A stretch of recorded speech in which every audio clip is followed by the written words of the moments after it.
అధికారంలో ఉన్నప్పుడు అడ్డంగా దోచుకున్నారు. చివరికి సాక్ష్యాలతో సహా దొరికిపోయాడు. అయినా సరే కోర్టులో తాను దొంగను కాదు అంటూ పిటిషన్లు వేసి జనాన్ని నమ్మించే ప్రయత్నం చేశారు. కోర్టుకు తీర్పుల్లో తేడా ఉన్న చంద్రబాబు వ్యవహారంలో మాత్రం అన్ని కోర్టులు చంద్రబాబు దొంగే అని తేల్చేశాయి.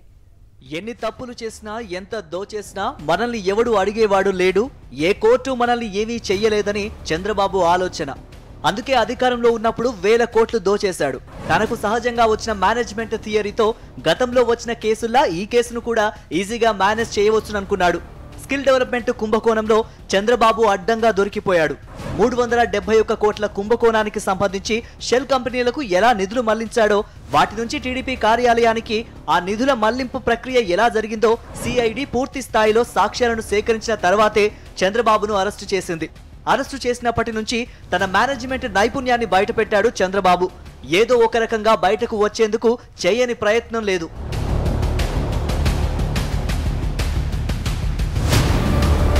చంద్రబాబును అరెస్టు చేసి విజయవాడ ఏసీబీ కోర్టులో ప్రవేశపెట్టినప్పటి నుంచి పదుల కొద్ది పిటిషన్లు దాఖలు చేశారు. ఎవరైనా అరెస్టు కాగానే ముందు బెయిల్ పిటిషన్ వేస్తారు. కానీ చంద్రబాబు మాత్రం అలా చేయలేదు. ఢిల్లీ నుంచి అత్యంత కాస్ట్లీ లాయర్లను రప్పించారు. మొదటగా హౌస్ అరెస్టును చంద్రబాబు రిమాండ్లో ఉన్నట్టు పరిగణించాలంటూ ఒక పిటిషన్ దాఖలు చేశారు. ఆ పిటిషన్ విచారించిన ఏసీబీ కోర్టు కొట్టేసింది. సిఐడి అధికారులు చంద్రబాబు కస్టడీ కోరితే కస్టడీకి ఇవ్వకూడదంటూ మరో పిటిషన్ దాఖలు చేశారు. ఇక చంద్రబాబును అరెస్టు చేసిన అధికారులకు సంబంధించిన కాల్ డేటా, వారి విధులకు సంబంధించిన వివరాలు ఇవ్వాలంటూ మరో పిటిషన్ దాఖలు చేశారు. చంద్రబాబుకు ఏసీ ప్రొవైడ్ చేయాలని ఒక పిటిషన్, బెయిల్ ఇవ్వాలంటూ మరో పిటిషన్ దాఖలు చేశారు. ఇలా దాదాపు విజయవాడ ఏసీబీ కోర్టులోనే డజన్కు పైగా పిటిషన్లు చంద్రబాబు తరపు లాయర్లు దాఖలు చేశారు. వీటిపై వాదనలు వినిపించడానికి సిద్ధార్థ్ లూత్రాతో పాటు సిద్ధార్థ్ అగర్వాల్ అండ్ టీం దాదాపు 20 రోజుల పాటు విజయవాడలో మకాం వేశారు. ఏసీబీ కోర్టులో ఈ కేసు జరుగుతూ ఉండగానే మళ్లీ హైకోర్టులో స్కిల్ డెవలప్మెంట్ కు సంబంధించి క్వాష్ పిటిషన్ దాఖలు చేశారు. స్కిల్ డెవలప్మెంట్ కేసుతో పాటు Amaravati inner ring road alignment case, liquor కేసులో బెయిల్ మంజూరు చేయాలంటూ పిటిషన్ దాఖలు చేశారు. అయితే వాస్తవానికి ముందస్తు బెయిల్ మంజూరు చేయాలని దాఖలు చేయాల్సిన పిటిషన్ బదులు అతి తెలివితేటలు ఉపయోగించి ఈ కేసులన్నింటిలో చంద్రబాబును అరెస్టు చేసినట్లు భావించాలని, అందుకే బెయిల్ మంజూరు చేయాలని పిటిషన్ దాఖలు చేశారు. అయితే హైకోర్టు బెయిల్ పిటిషన్లను కొట్టేసింది. చంద్రబాబును అరెస్టులో ఉన్నట్లు తాము భావించడం లేదని తేల్చి చెప్పింది. ఇక స్కిల్ డెవలప్మెంట్ కేసులో అవినీతి నిరోధక చట్టంలోని 17A చంద్రబాబుకు వర్తించదని తేల్చి చెప్పింది.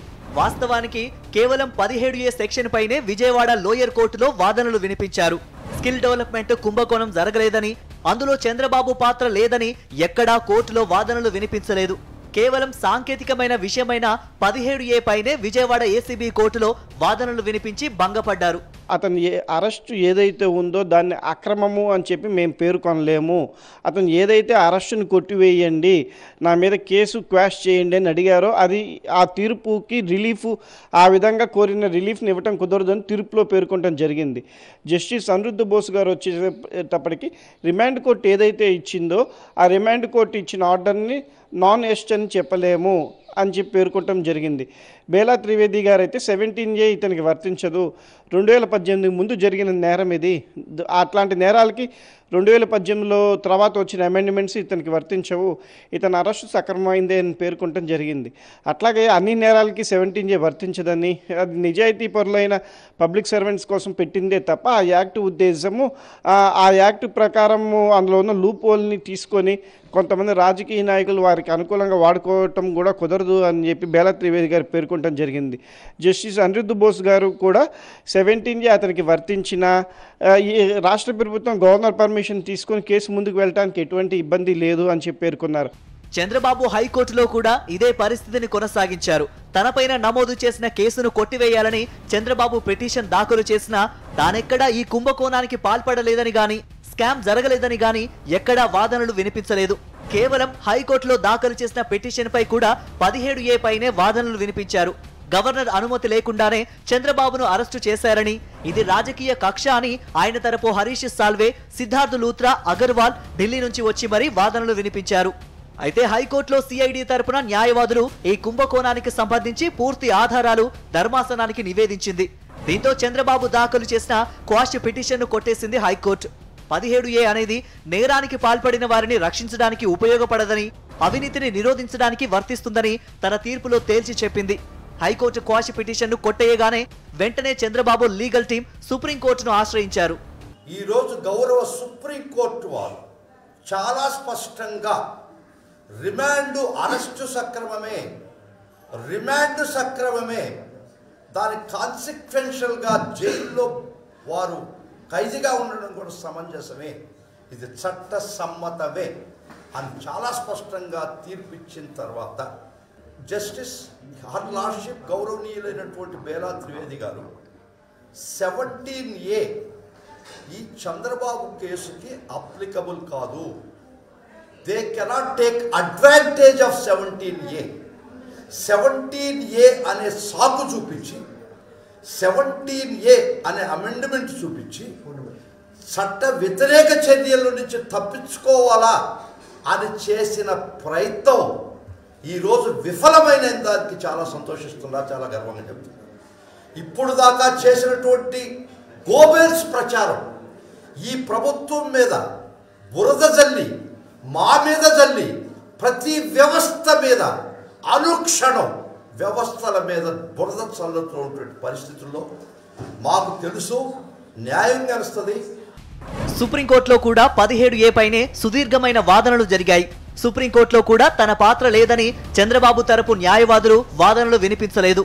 కేవలం గవర్నర్ అనుమతి తీసుకోలేదని మాత్రమే వాదనలు వినిపించారు. ఇరుపక్షాల వాదనలు విన్న ధర్మాసనం తన తీర్పును వెల్లడించింది. ద్విసభ్య బెంచ్లో ఉన్న న్యాయమూర్తులు విభిన్న తీర్పులను వెల్లడించారు. జస్టిస్ అనిరుద్ బోస్ చంద్రబాబుకు 17A వర్తిస్తుందని చెబితే జస్టిస్ బేలా త్రివేది మాత్రం 17A చంద్రబాబుకు వర్తించదని తేల్చి చెప్పారు. చంద్రబాబు దాఖలు చేసిన క్వాష్ పిటిషన్ కొట్టేయడానికి నిరాకరించారు.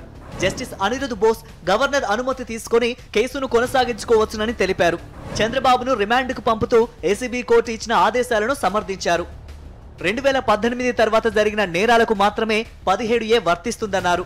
Vijayawada ACB court, AP high court, supreme court ఇలా ఏ కోర్టుకు వెళ్లినా చంద్రబాబు ముద్దాయేనంటూ చెప్పారే తప్ప ఆయన దాఖలు చేసిన క్వాష్ పిటిషన్ను కొట్టేశారు. కోట్లకు కోట్లు గుమ్మరించి ఢిల్లీ నుంచి కాస్ట్లీ న్యాయవాదులను రప్పించి విజయవాడలో మకాం వేసి 100 కోట్లు ఖర్చు పెట్టిన చంద్రబాబును మాత్రం అన్ని కోర్టులు స్కిల్ డెవలప్మెంట్ కేసులో ముద్దాయేనని తేల్చి చెప్పడంతో పాటు సిఐడి అధికారులు కేసు విచారణ కొనసాగించవచ్చునని తేల్చి చెప్పడం ఇప్పుడు తెలుగుదేశం పార్టీలో కలవరం సృష్టిస్తోంది.